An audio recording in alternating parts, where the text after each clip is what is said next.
தமிழகம் முழுவதும் கோழி மற்றும் முட்டை மேளாக்களை நடத்த நாமக்கல் கோழி பண்ணையாளர்கள் முடிவெடுத்துள்ளனர்.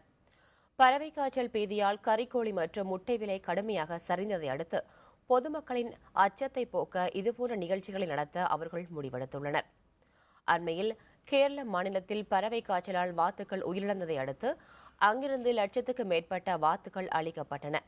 இச்சம்பவத்தால் பொதுமக்கள் கோழி உணவுகள் உண்பதை குறைத்துக் கொண்டனர்.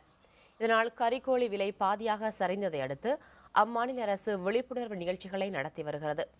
அதேபோல் தமிழகத்திலும் நிகழ்ச்சிகளை நடத்தினால் தங்களின் வர்த்தகம் பழைய நிலையை எட்டும் என்று முட்டை கோழி பண்ணையாளர்கள் நம்பிக்கை தெரிவித்துள்ளனர்.